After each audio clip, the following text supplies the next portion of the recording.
आखिर द्रौपदी के किस पाप के कारण उसका भरी सभा में चीर हरण हुआ?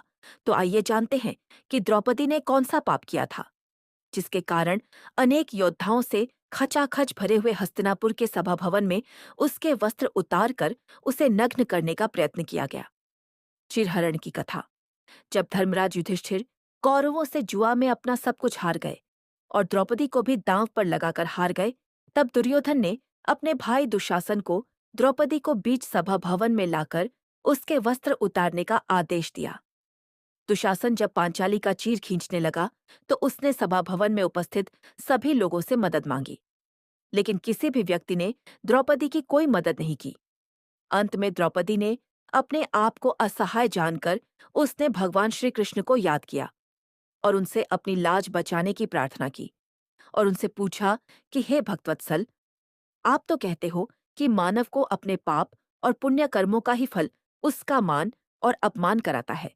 तो हे करुणानिधान, मैंने कौन सा ऐसा पाप कर्म किया है जिसके कारण आज अनेक महारथियों से भरी राज्य सभा में सबके सामने मेरा चीरहरण हो रहा है?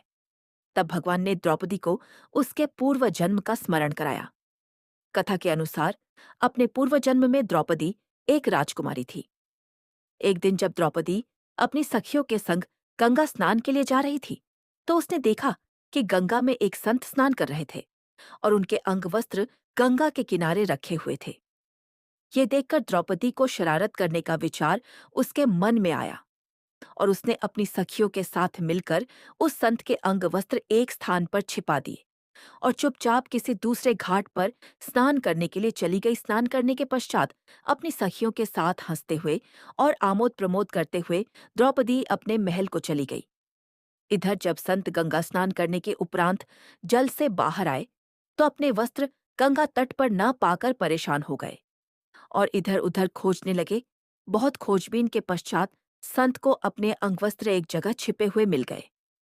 तब उस संत ने क्रोधित होकर श्राप दिया कि आज जिसने भी मेरे साथ ऐसा घृणित परिहास किया है और मेरे वस्त्र हरण किए हैं, एक दिन उसे भी अपने वस्त्र हरण होने पर समाज के सामने लज्जित होना पड़ेगा। इसी श्राप के कारण द्रौपदी को यह अपमान झेलना पड़ा। परंतु भगवान श्री कृष्ण की भक्त होने के कारण भगवान ने उसकी पुकार सुनी और उसके चीर को बढ़ाकर उसके सम्मान की रक्षा की।